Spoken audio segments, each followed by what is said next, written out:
Muito obrigado, você presente agora no nosso podcast Fala Moneta, nosso amigo Fernando Brolo. O Brolo é sócio fundador da Logitech, uma empresa de TI em Campinas que atende todo o Brasil, quiçá o mundo, hein, Brolo? Daqui a pouco vai estar atingindo o mundo, é verdade. Especialista em marketing e tecnologia. Ele será o nosso convidado hoje do podcast e conosco está também a nossa querida jornalista Patrícia Penzin. Então, isso aqui é um bate-papo, mas só para você saber, quando você estiver respondendo, eu devia ter falado antes, mas não tem problema nenhum, eu vou botar você integralmente na tela, até para facilitar os nossos cortes depois, tá? E a Patrícia me agradece, né, Patrícia? E eu queria assim, começar esse assunto, a gente vai procurar falar hoje sobre a TI como agente de transformação das empresas. Eu queria fazer a primeira pergunta, que é, qual é, na sua opinião, Bruno, para a gente começar esse bate-papo, que é super informal, o maior erro que você vê as empresas cometendo hoje em dia em relação à transformação digital? Pessoal, boa tarde, né? Primeiramente, obrigado pela oportunidade de estar conversando com vocês. Mas, falando de indo direto ao ponto, eu penso o seguinte: qual que é o maior erro? O maior erro é a pessoa pensar que transformação digital, você só tem que pensar em TI. Esse é o maior erro. Pensando só em tecnologia, sem pensar em processos, em pessoas, no ambiente como um todo e tudo mais. Então, quando você pensa somente na tecnologia, esse é o maior erro, que é o que normalmente as empresas fazem. Tá? E esse erro é cometido com uma certa regularidade ou é mais difícil de encontrar? É comum porque normalmente as demandas vêm da área de tecnologia, né? A necessidade passa para a área de tecnologia, e a área de tecnologia ela vê basicamente como mundo de TI, não fica avaliando quais são as pessoas envolvidas, quem são os processos colocados para você fazer a transformação digital e como um todo. Então, quando você tem a vertente pensando somente em tecnologia, em TI, né? Como falar assim, vamos pensar o pessoal sempre fala em programação de fato, né, escovador de bits, como o pessoal fala, né? Isso é um erro crasso, né? Então a chance de dar errado é muito grande. Isso acontece porque as pessoas esquecem quem está por trás da tecnologia, né? As pessoas, né? Você Exato. Fala um pouco sobre isso. Na verdade, as pessoas não é que elas acabam esquecendo, elas acham que a TI vai resolver tudo. Esse é um problema corriqueiro no mundo atual, né? Então, você joga um problema para o TI vai lá, acha que a solução dele é colocar uma ferramenta, um robô, automatizar um processo, sem você olhar realmente as pessoas que estão por trás disso, né? Porque um dos maiores erros também, que as pessoas acreditam que quando você automatiza algum processo, você tem que você realmente tira as pessoas. Pelo contrário, você otimiza o trabalho das pessoas, né? Isso é por isso que existe o maior erro, né? As pessoas de TI, elas tendem a achar que um robô ou uma automação, você elimina pessoas e tudo mais. Isso não existe. A gente tem, algumas vezes, conversando com você, com os técnicos que atuam, né, na Logitech, a gente percebe que há uma resistência muito grande de mudanças, né, a mudar. Você tem um processo e, de repente, você vai adotar um ERP ou vai trocar o ERP.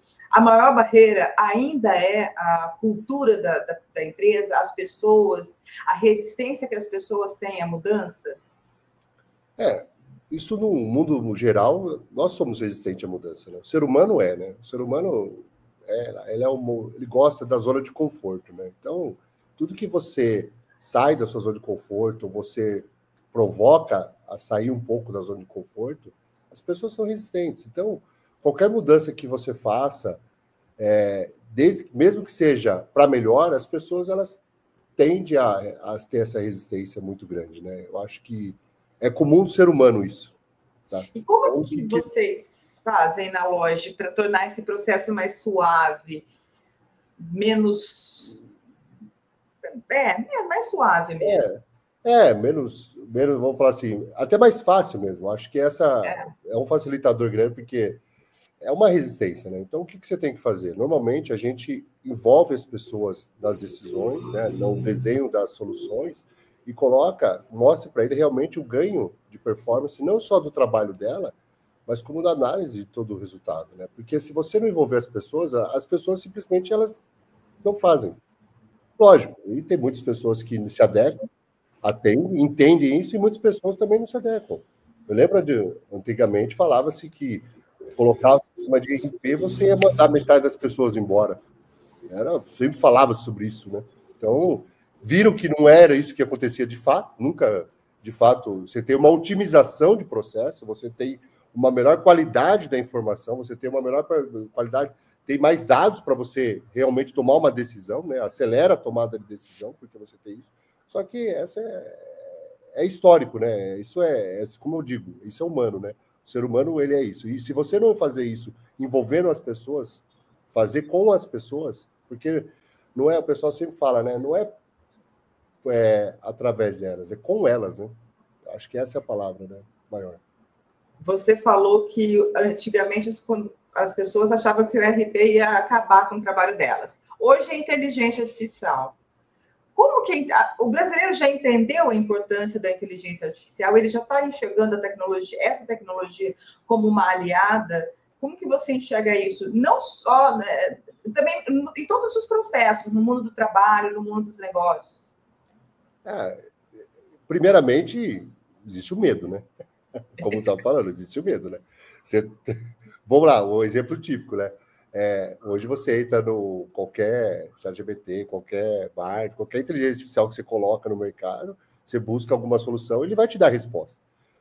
Né? Mas o problema é que as pessoas se assustam. Por quê? Elas acham que ele vai dar a melhor resposta correta. Mas, na verdade, você vai ter que saber fazer as perguntas corretas. Então, você tem que começar a trabalhar a questão de... As pessoas vão começar a ter inteligência de começar a perguntar corretamente para essas inteligência artificial, para esse ChatGPT, BART, outras que existem no mercado, que você vai começar a fazer com que a pessoa, então, ela tenha o melhor discernimento e fazer o quê? Um trabalho que é braçal, um trabalho que é repetitivo, como um robô.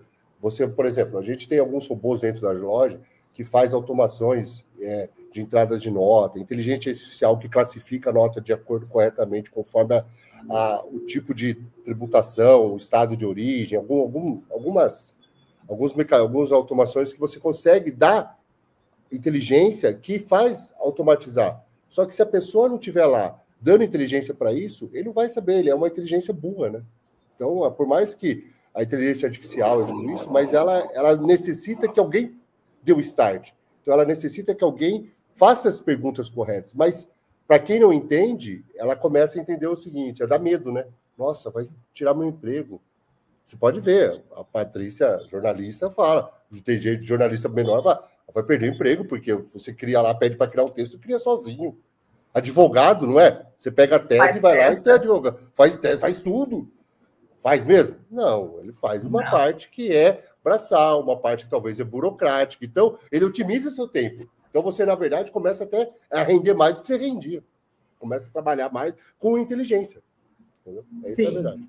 Sim. Mas é engraçado que esse movimento que a Patrícia falou, ele ocorre desde a época da Revolução Industrial, segundo os relatos históricos.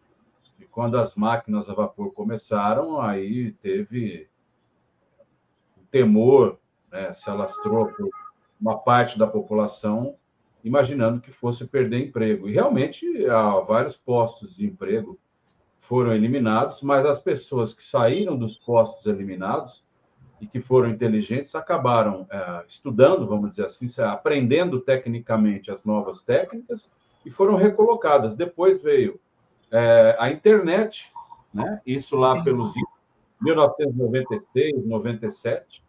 Também houve um pequeno temor, opa, será que será? E agora a gente viu na área da tecnologia, você mesmo citou o ERP, e é um sucesso estrondoso, não é? O ERP. Tanto que tem muitas empresas que se arvoram a programar e produzir o próprio ERP. Eu acho isso uma coragem assim, absurda diante das concorrências gigantescas que tem por aí. perante ao cenário brasileiro também, né? O cenário brasileiro ajuda muito para essa parte tributária, né? Eu acho que quem vai fazer RP hoje está ficando meio louco, já vai tudo bem. Coragem, você está chamando de coragem, eu chamo de loucura, às vezes, mas tudo bem. E aí a inteligência artificial entra com realmente uma nova ferramenta. Porque se você for em qualquer uma delas e pedir algo, até ela não vai entregar. Ela vai entregar e ela pode alucinar e entregar coisa errada. E por isso que existe a tal da engenharia de prompt. Você tem que ter um prompt muito bem detalhado. Então, o seu trabalho agora é em fazer prompts muito bem feitos para que haja realmente uma resposta. Mas não era disso que a gente estava falando, né? A gente estava falando da questão da empresa, da loja, e aí a Patrícia colocou, mas eu queria colocar isso porque eu acho legal. Eu sou um estudioso de inteligência artificial, e assim, eu vejo toda hora, e na nossa área, eu vejo toda hora alguém com medo. E na nossa área, jornalismo, infelizmente, tem muita gente refratária ainda a essa tecnologia. Exatamente. A sua área foi impactada bastante isso aí, por muita gente com medo ainda, né? Muita gente. Pois é. Mas você acha que na área de contábil, imagina, desde quando a gente escuta falando que contabilidade, contador vai morrer? E na profissão contador não vai existir mais? Fala aí. Desde muito tempo atrás a gente já falando isso. Até hoje, continua, otimizou o trabalho dele, ele começa a ter um trabalho diferenciado de análise mesmo, de uma inteligência tributária, uma inteligência contábil, de uma maneira diferente, que você... Exato. É a estratégia, né? O Luiz, da loja que trabalha com você lá, ele fala muito disso. E você também, de você automatizar para liberar as pessoas de tarefas chatas, repetitivas, em que o cérebro não seja necessário na sua plenitude, né? Obviamente que a gente não usa tudo, mas, enfim, você deixar de fazer coisas simples para se dedicar a estratégias, né? Exatamente. Nesse cenário, o ERP ele é fundamental para as empresas? Qual que é o maior ganho que as pessoas podem ter adotando um ERP? Hoje você tem uma massa de... Primeiro, vamos lá, um ERP ele te coloca, vamos falar assim, ele... Vamos ser um pouquinho mais claro assim, vamos lá, ele expressa um processo. Então, acho que assim, isso o RP é legal. Então, porque o RP, ele faz para normatizar um processo seu. Se você não tem qualquer RP de mercado, ele tem um processo dele. Então, ele tem um processo definido, como é que é uma entrada de uma nota, como é uma contabilização, como que é um processo de baixa no financeiro, um processo de adiantamento de folha de pagamento, e assim por diante, vários outros processos por si só. Então, o RP... quando você implanta um RP dentro de uma corporação, de uma empresa, você normatiza os processos. Eu acho que isso já é um ganho absurdo, né? Quando você tem processo bem definido, você realmente começa a ver alguns gargalos, ou até otimização. Então, aí você começa a trabalhar no quê? Em otimizar esses processos depois. E aí você, com o RP implantado, depois de um tempo, você começa a ter dados. E esses dados você transforma em quê? Em estratégia, em tomada de decisão. Será que aquele produto que eu estou vendendo, que é vamos falar, né, o pessoal tem aquele costume de falar, a vaca leiteira, aquele produto que eu mais vendo é o produto que dá melhor margem?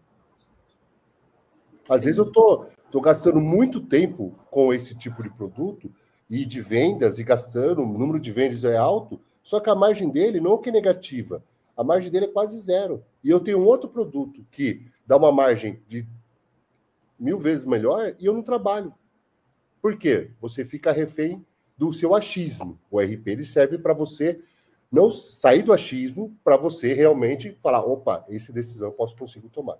Então, os RPs hoje, todos, ou grande parte dos RPs de mercado, líderes de mercado, ele dá essa informação para você. Ele consegue te mostrar exatamente onde você consegue ter uma margem melhor, onde você consegue ter uma otimização de processo e tudo mais. Então, a implementação de um RP bem estruturado, de uma forma correta, eu acho, é fundamental para qualquer empresa. E eu vou além, tá? Eu vou além numa questão. E você tem que olhar isso de tempos e tempos. As empresas, o mercado muda. Então, às vezes, você trabalhar numa empresa que você implantou RP há 25 anos atrás, onde a gente começou a vender sistemas e trabalhar com sistemas basicamente, começamos a respirar um mundo de sistemas a Logifink, as empresas mudam, o mercado mudou. Se você não trabalhar também numa mudança ou numa revitalização de RP ou de uma avaliação, se você não precisa melhorar RP também, você também está analisando a informação de 20 anos atrás. Como o Moneta acabou de dizer. Imagine eu avaliar a informação quando não tinha internet. Ou quando eu não tinha um processo logístico hoje, que antigamente eu só tinha os correios, por exemplo, para despachar. Hoje eu tenho inúmeras plataformas que fazem isso. Então, você começa a avaliar de uma forma melhor. E se você não pegar e revisitar os seus processos, revisitar o mercado, olhar, fazer brainstorm com outros clientes, outros fornecedores e até com concorrentes, você é fadado a ficar com o RP desatualizado. Sim. E aí era a minha próxima pergunta, né? Qual que é a relevância de você ter, por exemplo, você falou 25 anos, obviamente, não é esse o prazo para você revisitar os seus sistemas. Você Nunca, não pode ser. Pelo amor de Deus, né?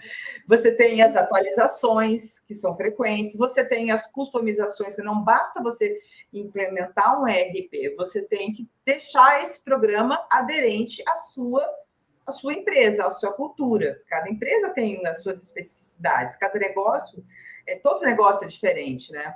Então, qual que é a importância de você ter, uma consultoria muito bem capacitada te acompanhando, e dois, com que frequência se deve revitalizar o ERP e fazer esses diagnósticos, essas otimizações, e a revitalização também, porque são coisas diferentes, né?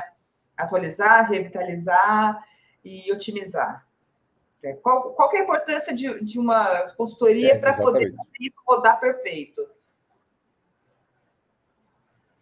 Essa é uma pergunta bem bacana, porque muitas pessoas, às vezes, elas não é que cometem alguns erros, mas elas acabam decidindo algumas coisas fazerem internamente. E eu acho que isso é bom ter uma equipe interna para sustentar, se caso precise, ou não, mas você pode terceirizar isso também com outras empresas.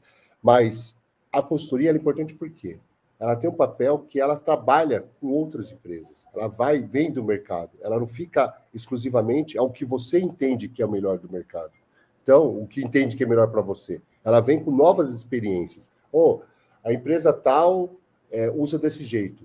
A gente usa muito essa troca de figurinha com a Fini, guloseimas, com os clientes nossos, onde a gente acaba utilizando, conhecendo os processos deles, a gente vê o que a gente conhece em outros mercados e troca mesmo a figurinha e fala, por que você usa desse jeito? Outras empresas usam dessa maneira. E a Fini acaba se adaptando e aceitando muitos conceitos nossos dessa atualização ou dessa otimização, né? Como você mesmo disse, Patrícia. Isso é uma otimização.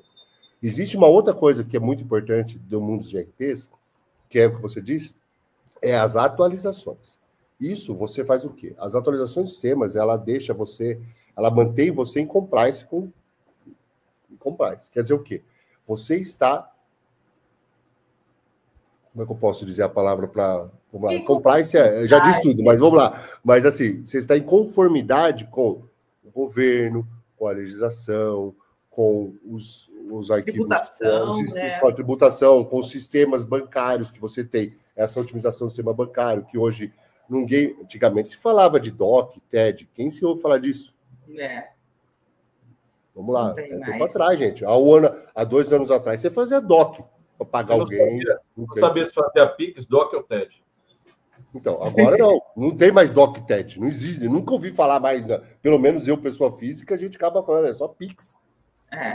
Então, e aí agora, o que foi? Agora é maquininha via Pix, começaram a fraudar o Pix, agora faz maquininha via Pix, quer dizer, então você tem que se adequar a essas necessidades. Os caras começaram a fazer Pix lá, fraudar comprovante, aí o pessoal só puseram na maquininha para funcionar via Pix. Então, tem um monte de coisa que você tem que se adequar. Isso é uma adequação para você estar em compliance. E de tempos e tempos, aí respondendo a outra pergunta sua, de quanto em quanto tempo você faz essa reavaliação? Normalmente, você faz essa reavaliação de 5 em 5 anos, essa reavaliação do software, da utilização como um todo. Então, de uma reimplementação ou de realmente um diagnóstico de uso, quanto você usa.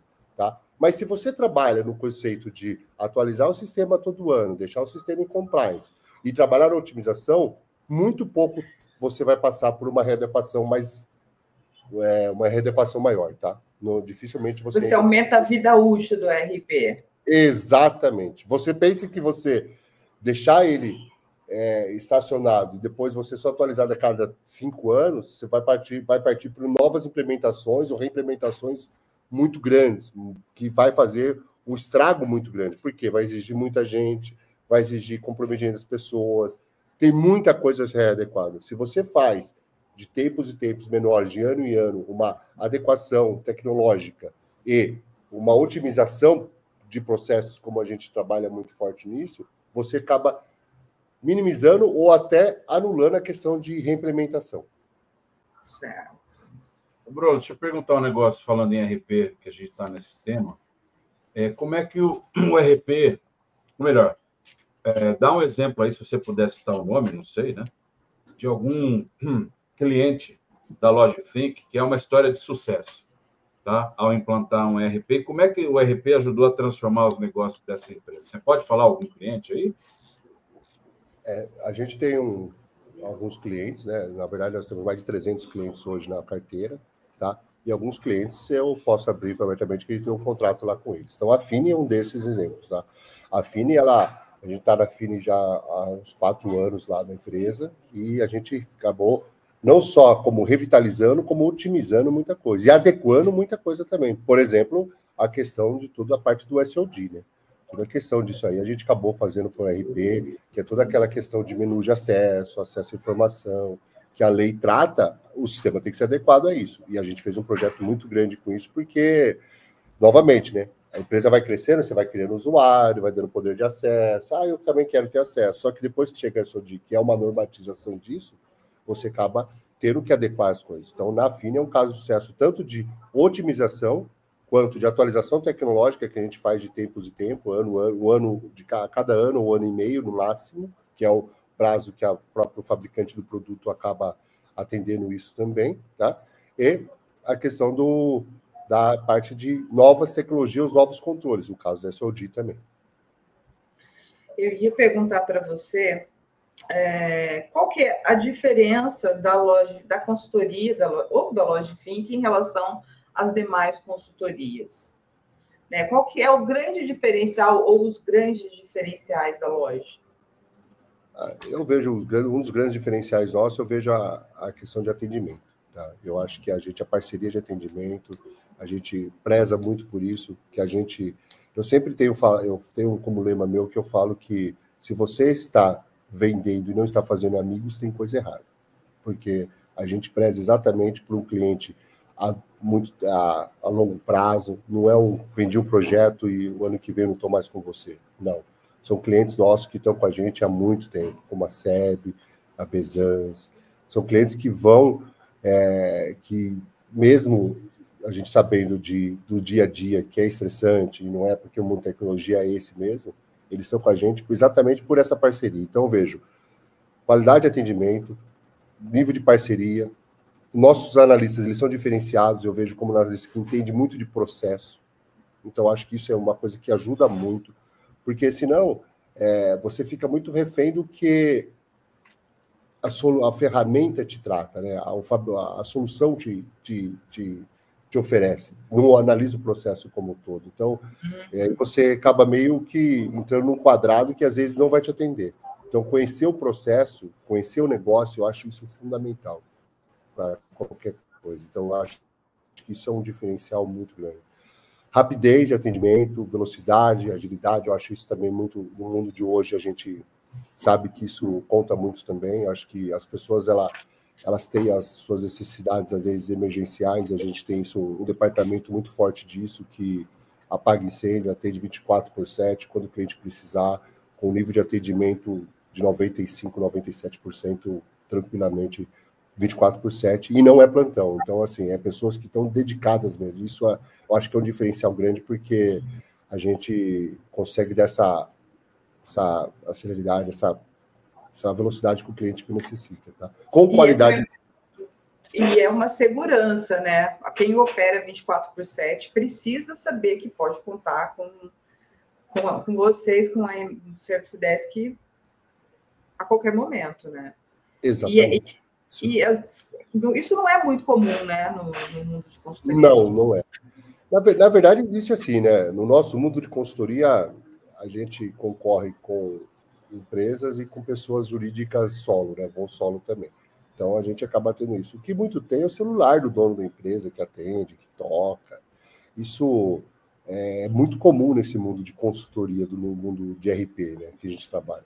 Poucas empresas, eu estou para contar aqui que eu não vi nenhuma até hoje que opera 24/7, não na disponibilidade do cloud. Isso é comum. Disponibilidade de cloud, de ambiente, de infraestrutura, eles têm que funcionar porque funcionam 24/7.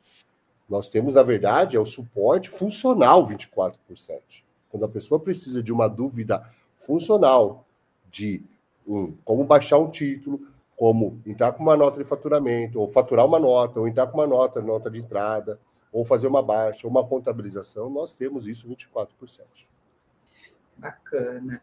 E esse tipo de suporte que vocês dão, vocês também costumam não só fazer a terceirização do suporte, mas vocês também terceirizam profissionais de TI para atuar nas empresas, né? Nesse momento que a gente vive, que é uma projeção de a gente ter um apagão completo de profissionais de TI até 2050, segundo os estudos, como que o mercado...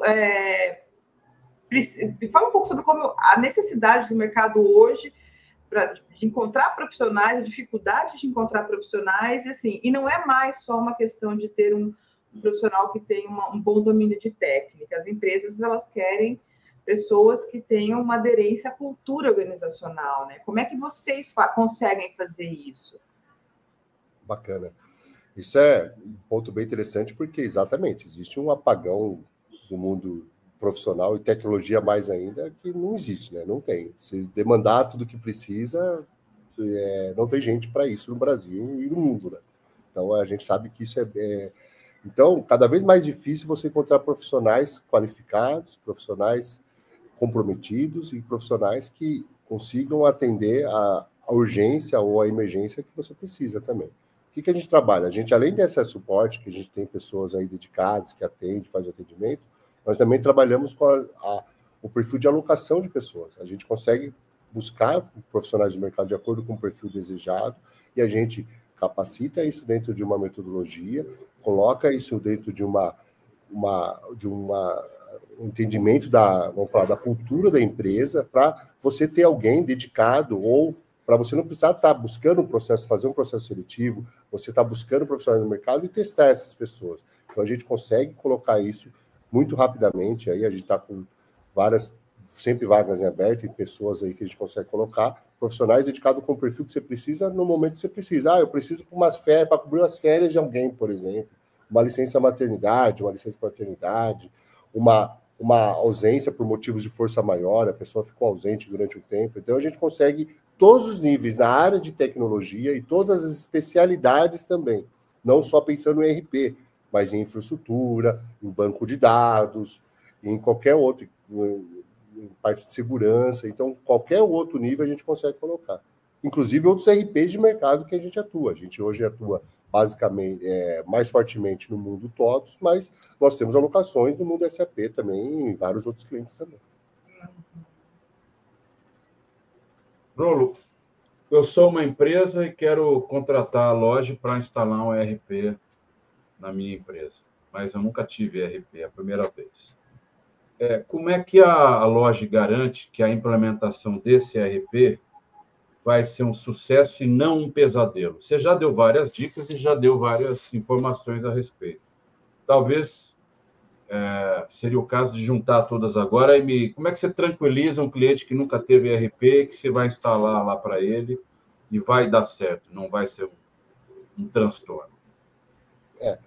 Primeiramente, com certeza algum sistema ele deve ter. Pelo menos emissão de nota ele deve ter, porque hoje em dia dificilmente alguém faz alguma coisa.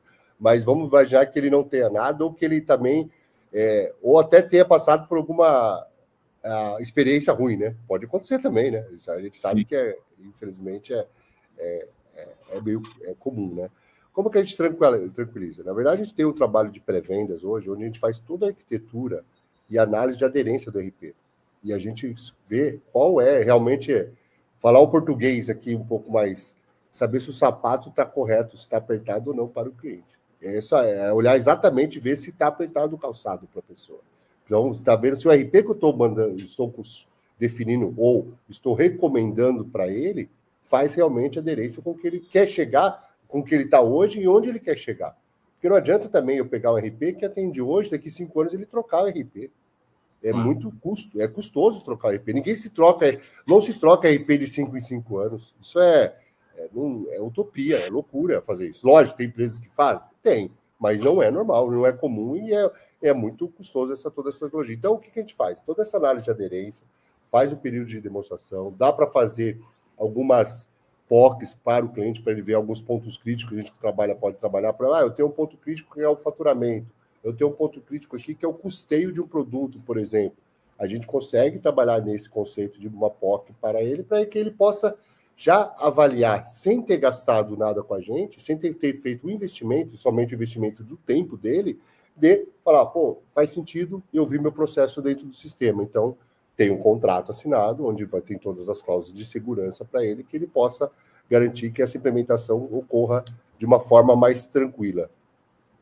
Claro, lembrando que toda a implantação são pessoas. Tranquilidade, eu sempre falo, isso é outra coisa que eu falo muito para todos os clientes meus.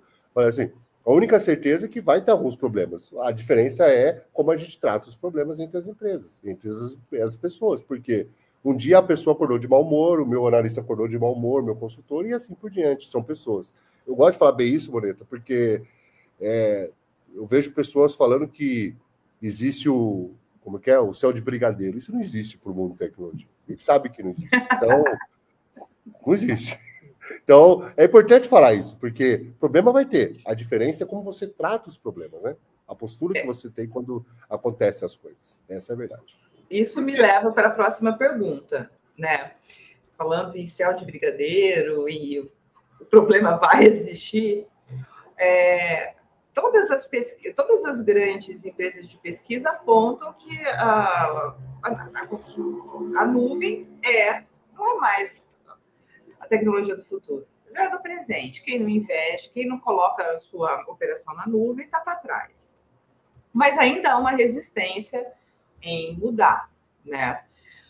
Na sua avaliação, se você é uma empresa de médio porte, pequeno porte, faz sentido ir para a nuvem? Como que você convenceria uma empresa a migrar para a nuvem? É mais seguro? Porque a primeira coisa que elas pensam é mais seguro, né? Você tem um apelo muito grande dos custos, mas e a segurança? Como que você convence alguém a migrar para a nuvem?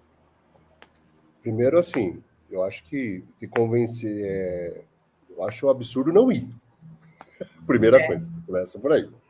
Eu acho que não é um caminho sem volta, tá? Acho que isso acaba também, não é mais novidade para ninguém, né? Eu acho que isso a gente falar de nuvem, de cloud hoje não é novidade. Mas o que você falou também, só para falar do céu de brigadeiro, depois eu pergunto como ir, né? Por que ir? Problemas pode ter, como todo lugar. Só que a probabilidade de você ter problema na nuvem com N clientes, N infraestrutura de performance, de backup, de tudo mais, e você ter problema com o seu CPD, vamos falar do CPD, o Boneta vai lembrar do CPD. A Patrícia também lembra do CPD. Com o seu departamento de... Verdade, rapaz. Para com isso. Pensa que tem 20 anos. Eu não sei com quem que eu estava falando esses dias aí, a gente lembrou de CPD, eu falei, gente do céu, nem lembrava dessa nome. Eu também não. Agora que você falou, lembrei, mas... meu Deus. Meu Deus do céu, meu. Quando eu vendia o primeiro RP, o servidor ficava embaixo da escada, era o CPD do carro. Então assim, mas pensando hoje, só para terminar essa parte de análise, gente, a segurança, se você quer segurança, você quer o melhor profissional para que vai gerir a informação, não só vai gerir as informações, vai ter toda a parte de individualidade, você não vai ter. O pessoal tem aquele medo, não, mas eu vou estar no servidor onde vai ter outro, vai estar lá na China, vai estar no mar, não sei. Cara, tem toda a questão de contrato, como o próprio Moneta colocou, de implementação, da mesma maneira. Existe confidencialidade, existe segurança, toda essa questão. E você vai estar mais amparado do que você tiver o seu departamento de TI.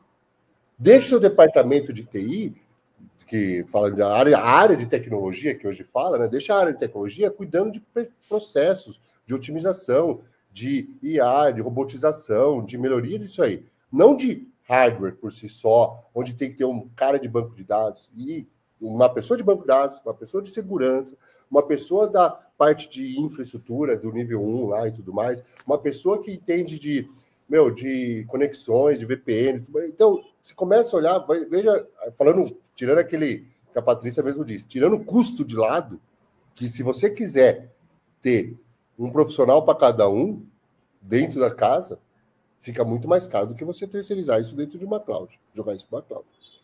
E pensando que o seu profissional é seu, ele tem acesso limitado às coisas. Lá, você tem um pool de profissionais atendendo. Então, você tem uma estrutura muito maior. Então, não tem por que você não ir para a cloud. Não existe hoje, eu acho que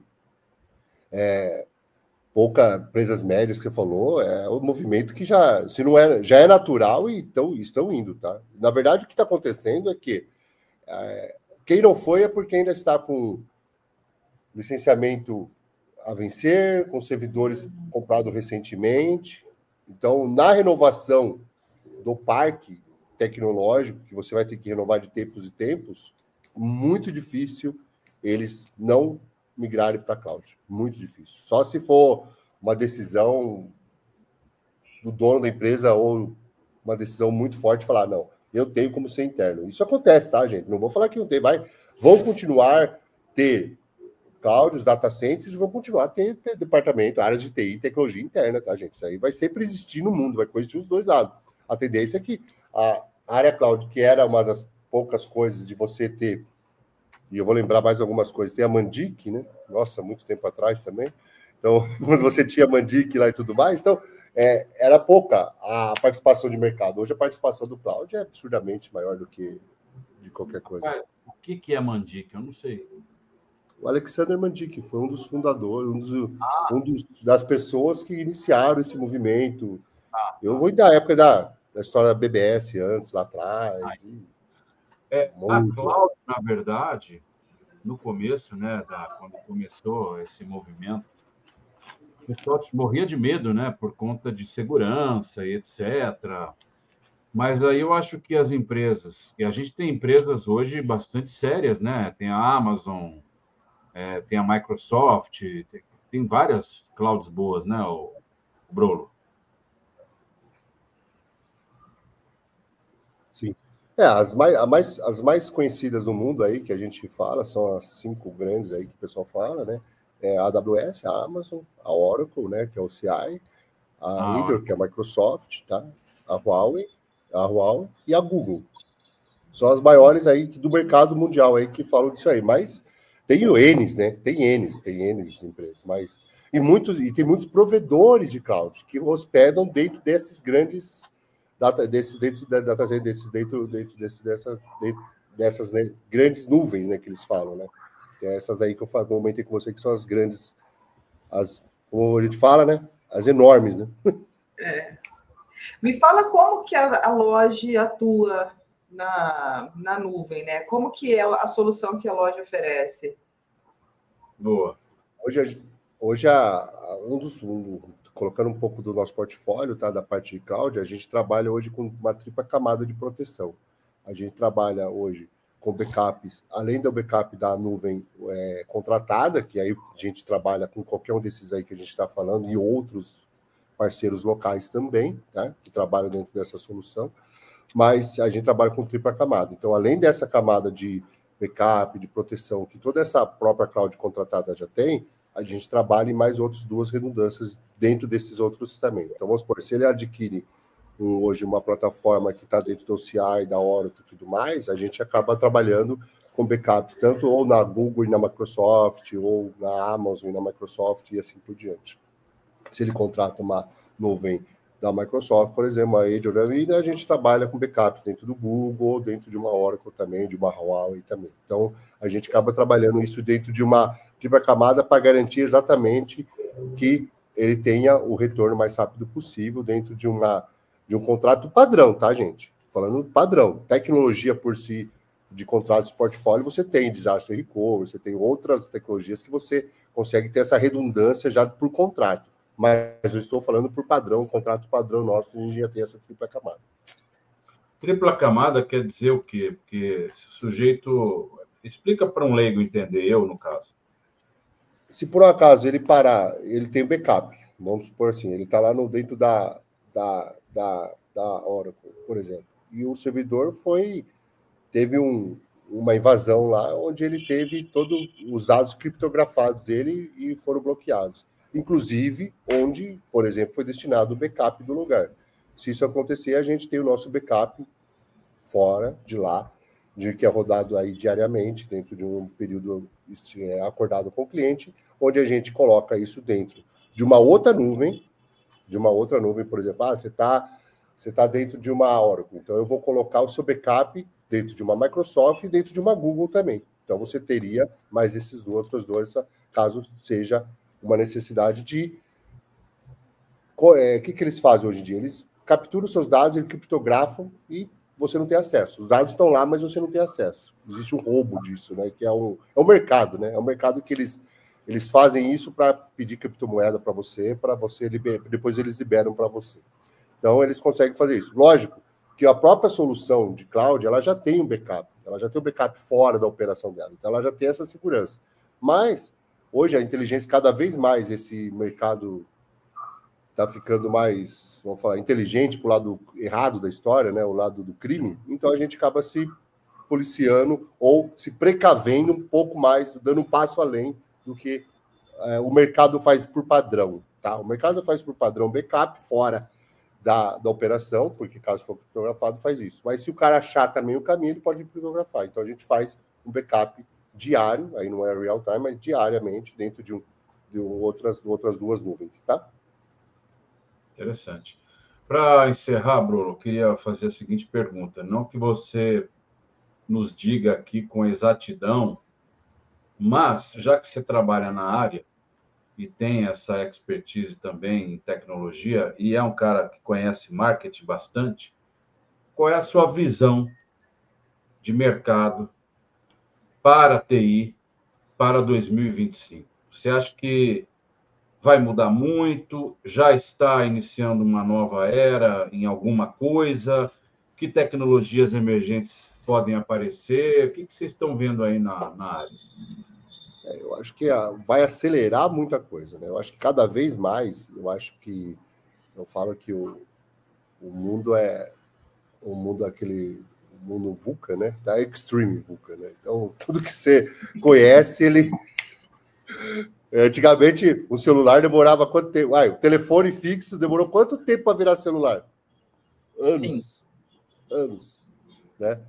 Então, o veículo mesmo, até apesar de tudo, a tecnologia do veículo ela é um pouco ainda arcaica, né? Ela não mudou muita coisa, continua em 4 rodas, continua algumas coisas não mudaram. Mas no mundo de TI as coisas mudam, mas muito, muito rápido. Então, eu acho que em 6 meses, tudo que a gente aprendeu, ele já tem coisa nova, em 6 meses no máximo. Então, o que vai acontecer? Acelerar muita coisa. Por exemplo, já falavam lá atrás de inteligência artificial, Wi-Fi, inteligência artificial generativa. Daqui a pouco vai vir uma outra tecnologia que vai te fazer você pegar. E na verdade, eu não acredito, pelo menos pelo que eu tenho lido, algo muito assim revolucionário. Vai acelerar muita coisa. Então, eu acho que muita coisa que, como você aprendeu, vai mudar a forma que você aprendeu para melhor. Então, tem muita coisa para 2025. Eu vejo que tudo que você puder dispor de tempo para estudar essa tecnologia, por isso que aí eu falo que a logística é fundamental nisso. Deixa o core que a gente cuida. Pense no negócio. Se a empresa conseguir fazer com que o core do dia a dia, ela coloque isso dentro da Logifin, uma empresa especializada há mais de 20 anos de mercado, ela começa a realmente respirar. E se não, sabe o que é? A gente fala, o dia a dia nos consome. A poeira nos consome. Você fica na poeira. Então, eu acho isso...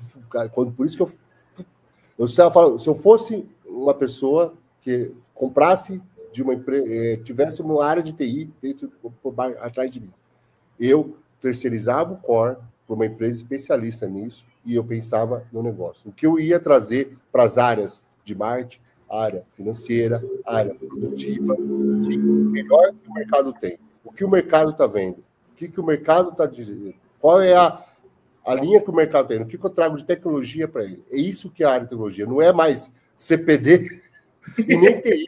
É tecnologia, inovação. O que eu consigo trazer de inovação para essas áreas? Isso é fundamental. Isso que eu vejo que o head de TI, o CIO, o diretor, gerente de TI, como a gente sabe que várias empresas têm vários níveis disso, né? Várias pessoas aí dependendo da hierarquia, mas o que ela deveria ver?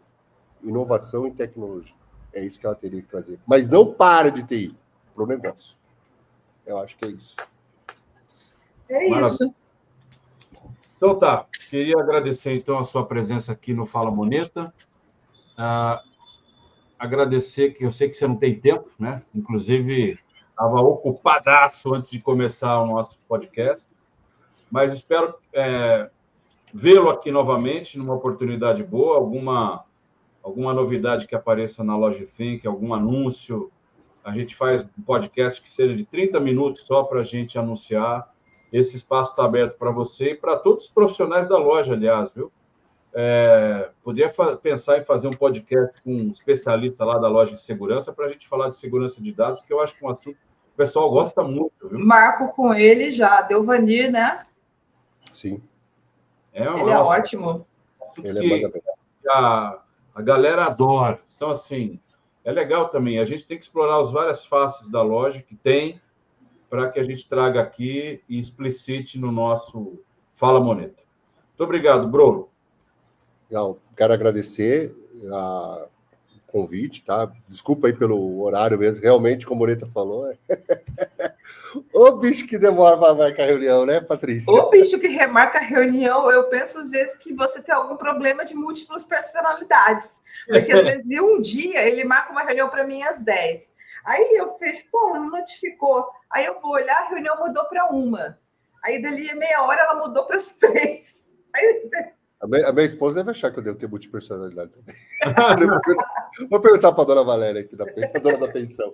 Mas brincadeira à parte, eu acho que é legal estender esse convite, eu vou falar com o time também, eu acho que é fundamental, até porque eu acho que é um canal de comunicação não só das pessoas conhecerem a loja, mas a gente ajudar as pessoas a pensarem diferente também algumas coisas. Então, alguns insights do Delvanir, do Igoleto, do André, do Michel, do próprio Daniel Luiz, que também. é o Daniel, de parte que é a Logic Code. Então, todas as pessoas, elas podem ajudar uma palavra, uma forma, pode ter alguns insights, né? Acho que uma das coisas nossas também é ajudar as pessoas a ter ideias diferentes ou pensar diferente. Obrigado, Moneta, obrigado, Patrícia, agradeço imensamente e vou estender esse convite para os demais. Tá bem, muito obrigado então a você. Obrigado, Patrícia. Obrigado para você também que nos acompanhou até aqui e até a próxima.